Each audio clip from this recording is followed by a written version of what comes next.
श्री स्वामी समर्थ. नमस्कार मंडळी, स्वागत आहे तुमचे माझ्या यूट्यूब चॅनलवरती. आजचा दिवस तुम्हाला खूप छान सुखाचा आनंदाचा जाऊ हीच मी स्वामींच्या चरणी प्रार्थना करते आणि आज या नवीन व्हिडिओला सुरुवात करते.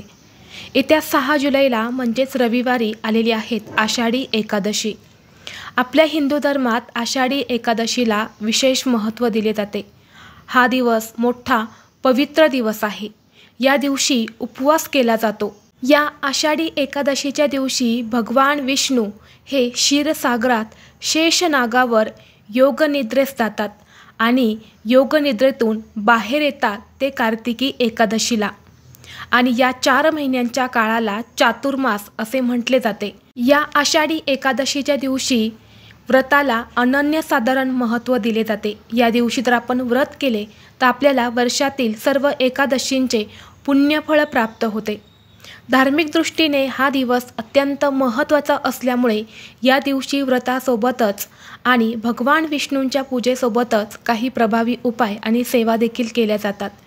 आज या व्हिडिओमध्ये मी तुम्हाला एक अतिशय प्रभावी असा उपाय सांगणार आहेत.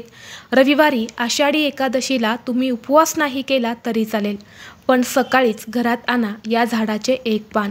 शत्रू तुमच्यासमोर लोटांगण घालेल. 7 पिढ्यांचे दारिद्र्य हे नष्ट होऊन कितीही कठीणातील कठीण इच्छा ही पूर्ण होईल. घरात चहूबाजूने पैसा, धन, संपत्ती येऊ लागेल. तर असे कोणत्या झाडाचे पान आणायचे आहेत, त्या पानाचे काय करायचे आहेत याबद्दलची संपूर्ण माहिती आज या व्हिडिओमध्ये मी तुमच्यासोबत शेअर करणार आहेत. त्यामुळे तुम्ही हा व्हिडिओ स्किप न करता शेवटपर्यंत नक्की पहा. चॅनलवरती नवीन असाल तर सबस्क्राईब करा आणि असेच माहितीपूर्व नवनवीन व्हिडिओ पाहण्यासाठी बेल आयकॉनला प्रेस करा. म्हणजे जेव्हा कधी मी नवीन व्हिडिओ अपलोड करेल त्याचं नोटिफिकेशन सर्वात अगोदर तुम्हाला भेटेल आणि तुम्ही एक पण व्हिडिओ मिस करणार नाही. आज या व्हिडिओमध्ये मी तुम्हाला जो उपाय सांगणार आहे तर हा उपाय आपल्याला आषाढी एकादशीच्या दिवशी करायचा आहे. या आषाढी एकादशीच्या दिवशी सकाळी 12 वाजण्याच्या अगोदरच तुम्हाला या झाडाचे एक पान जे आहे तर ते घरात आणायचे आहेत. जर भरपूर दिवसापासून तुमच्या मनामध्ये एखादी इच्छा असेल, मग तुमची इच्छा ही नोकरी प्राप्तीबद्दल असेल, धनप्राप्तीबद्दल असेल, मुलांची प्रगती होण्याबद्दल असेल किंवा तुमची शारीरिक मानसिक जी काही इच्छा असेल तर ती कठीणातील कठीण इच्छा पूर्ण होण्यासाठी तुम्हाला हा उपाय करायचा आहे. बऱ्याच वेळा आपल्या मनातील इच्छा पूर्ण करण्यासाठी आपण भरपूर प्रयत्न कष्ट देखील करत असतो, परंतु कधीकधी कितीही प्रयत्न केले आणि कितीही कष्ट केले तरीही आपल्या प्रयत्नांना यश मिळत नाही आणि आपल्या इच्छा या अपूर्णच राहतात. जेव्हा आपल्या कुंडलीतले ग्रह हे कमकुवत असतात तेव्हा आपल्या प्रयत्नांना यश मिळत नाही. आणि विशेष तिथीवरती जर आपण काही उपाय जर केले तर त्या उपायांमधून आपल्याला त्या दिवसांचं एक शुभ फळ प्राप्त होते, त्या दिवसांचं महत्त्व प्राप्त होतं आणि आपल्या सर्व इच्छा मनोकामना या पूर्ण होतात. त्याचबरोबर जर तुम्हाला तुमच्या आयुष्यामध्ये एखाद्या शत्रूचा वारंवार त्रास होत असेल, आपल्या घराच्या आजूबाजूला बरीच अशी जळाऊ प्रवृत्तीची लोकं राहतात. ते आपल्यासमोर खूप गोड बोलतात, परंतु त्यांच्या मनात आपल्याबद्दल नेहमी वाईट विचार असतात. आपले कसे वाईट होईल यासाठी ते दिवसेंदिवस प्रयत्न करत असतात. आणि असाच शत्रुदोष, शत्रुत्रास नष्ट होण्यासाठी देखील हा उपाय अत्यंत प्रभावी मानला जातो. तसेच हा उपाय केल्याने घरातील पैशांच्या आर्थिक अडचणी देखील दूर होतात. आपल्याला प्रत्येक कामात यश मिळते. अडलेली कामं जी आहेत तर ती देखील आपली पूर्ण होतात. घरात सुख, शांती, समृद्धी नांदू लागते. इतका हा प्रभावी उपाय आहे. आपल्या वास्तुशास्त्रामध्ये अशी काही झाडे झुडपी सांगितली जातात, त्यामध्ये साक्षात देवी देवता वास करतात. त्या झाडांमध्ये एक दैवी शक्ती असते आणि जेव्हा आपण विशेष तिथीवरती त्या झाडासंबंधित काही उपाय करतो तेव्हा ती एक दैवी शक्ती आपल्याला प्राप्त होते आणि आपल्या इच्छा मनोकामना या पूर्ण होतात. असेच एक दैवी शक्ती असलेलं झाड आहे ते म्हणजे तुळशीचं झाड. आषाढी एकादशीच्या दिवशी तुळशी संबंधित आपण जे काही उपाय करतो तर ते खूप प्रभावी ठरत असतात. त्या उपायांचं आपल्याला खूप चटकन फळं प्राप्त होत असतं. आपल्या हिंदू धर्मात तुळस ही अत्यंत पवित्र वनस्पती मानली जाते आणि एकादशीचं व्रत हे तुळशीच्या पूजेशिवाय अपूर्ण मानले जाते. जर आपण तुळशीची पानं ही विष्णूंना अर्पण केली नाही तर त्यांची पूजा देखील अपूर्ण ठरते.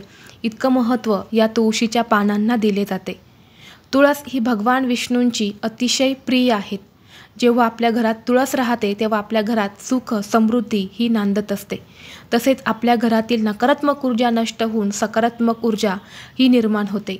तुळशीच्या रोपामध्ये साक्षात देवी लक्ष्मी वास करत असते आणि म्हणून आपल्याला तुळशीचं एक पान हा उपाय करण्यासाठी लागणार आहेत। एकादशीच्या दिवशी तुळशीची पानं तोडली जात नाही, म्हणून हा उपाय करण्यासाठी तुम्हाला आदल्या दिवशी तुळशीची पानं तोडून ठेवायची आहेत किंवा तुळशीपाशी जर एखादं पान खाली गळून पडलेलं असेल तर ते देखील तुम्ही हा उपाय करण्यासाठी घेऊ शकता। उपाय करण्यासाठी तुम्हाला आषाढी एकादशीला सकाळी लवकर उठायचं आहे, स्वच्छ स्नान करायचं आहे। यानंतर स्वच्छ कपडे परिधान करून आपल्या देवघरातील देवांची विधिवत पूजा करून घ्यायची आहे। विठ्ठलाची मूर्ती असेल किंवा भगवान विष्णूंची मूर्ती असेल तर त्या मूर्तीवरती दुधाने किंवा पाण्याने अभिषेक करा। फोटो असेल तर स्वच्छ पुसून काढा। आपल्या देवघरामध्ये शुद्ध गायच्या तुपाचा दिवा लावा किंवा तेलाचा दिवा लावा।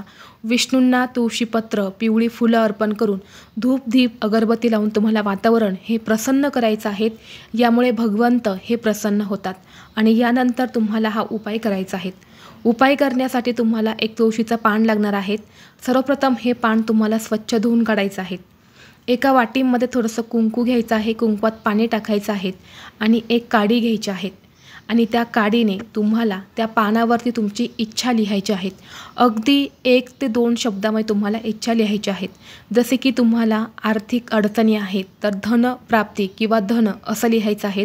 शत्रूंचा त्रास होत असेल तर शत्रू असे लिहायचे आहेत किंवा तुमची शारीरिक मानसिक जी काही इच्छा असेल तर तशी इच्छा तुम्हाला लिहायची आहे। मुलांची प्रगती होत नसेल तर मुलांची प्रगती असे तुम्हाला त्या पानावरती लिहायचे आहेत। यानंतर तुम्हाला एक प्लेट घ्यायची आहे। प्लेटमध्ये त्याच कुंकवाने एक स्वस्तिक काढायचं आहे। त्या स्वस्तिकवर तुम्हाला मुठभर तांदूळ ठेवायचे आहेत। तांदळावर तुम्हाला 1 रुपयाचं एक नाणं ठेवायचं आहे आणि त्या नाण्यावर तुम्हाला हे तुळशीचं इच्छा लिहिलेलं पान जे आहे तर ते ठेवायचं आहे। यानंतर हे पान आपल्या देवघरामध्ये भगवान विष्णूंच्या मूर्तीसमोर किंवा फोटोसमोर ठेवायचं आहे। विठ्ठलाची मूर्ती असेल, फोटो असेल तर त्यांच्यासमोर ठेवायचं आहे किंवा बाळकृष्णांच्या मूर्तीसमोर ठेवायचं आहे। यानंतर त्या पानाला हळद, कुंकू, अक्षदा अर्पण करायचे आहेत। धूप दीप अगरबत्ती तुम्हाला ओवाळून घ्यायची आहेत आणि तिथेच बसून आपल्याला ओम नमो भगवते वासुदेवाय नमः या मंत्राचा 21 वेळा जप करायचा आहे। 1 वेळा व्यंकटेश स्तोत्रमचं पठण करायचं आहे आणि 1 वेळा श्री सुक्तमचं पठण करायचं आहे। यानंतर दोन्ही हात जोडून तुम्ही जी इच्छा त्या पानावरती लिहिलेली आहेत, जी इच्छा पूर्ण होण्यासाठी तुम्ही हा उपाय करत आहे तर ती इच्छा तुम्हाला दोन्ही हात जोडून भगवान विष्णूंना पूर्ण होण्यासाठी मनोभावे प्रार्थना करायची आहेत। यानंतर संपूर्ण दिवसभर रात्रभर हे पान तसेच तुम्हाला तुमच्या देवघरामध्ये ठेवायचे आहेत। दुसऱ्या दिवशी सोमवार आहे तर सकाळी लवकर उठून स्नान करायचं। एक लाल रंगाचा कपडा तुम्हाला घ्यायचा आहे। त्या कपड्यामध्ये तुम्हाला ते 1 रुपयाचं नाणं तसेच ते तुळशीचं पान जे आहे तर ते ठेवायचं आहे आणि तुम्हाला त्याला गाठ मारायची आहेत आणि त्याची एक छोटीशी पोटली तुम्हाला तयार करायची आहे आणि यानंतर ही पोटली तुम्हाला तुळशीच्या एका जाड फांदीला बांधायची आहेत। ही पोटली तुळशीला बांधल्यानंतर पुन्हा एकदा तुम्हाला मनोभावे तुमची इच्छा पूर्ण होण्यासाठी माता तुलसीला प्रार्थना करायची आहे। जोपर्यंत तुमची इच्छा पूर्ण होत नाही तोपर्यंत तुम्हाला ती पोटली तशीच झाडाला ठेवायची आहे। जेव्हा तुमची इच्छा पूर्ण होईल तेव्हा ती पोटली सोडून तुम्हाला वाहत्या पाण्यामध्ये विसर्जित करायची आहे। तसेच जेव्हा तुम्ही दररोज तुळशीची पूजा करता, तुळशीला जल अर्पण करता तेव्हा आपली इच्छा वारंवार तुम्हाला व्यक्त करायची आहेत। बघा, या दिवशी जर आपण अशी इच्छा लिहून हे पान जर भगवान विष्णूंना अर्पण केलं तर विष्णू ती इच्छा जी आहे तर ती आपली नक्कीच पूर्ण करतात। कारण या दिवशी तुळशीच्या पानासंबंधित जे पण आपण उपाय करतो तर ते खूप प्रभावी ठरत असतात। त्यामुळे तुम्हाला हा उपाय आवर्जून आषाढी एकादशीला नक्की करायचा आहे। जर स्त्रियांना मासिक धर्म असेल तर त्यांनी हा उपाय करू नका।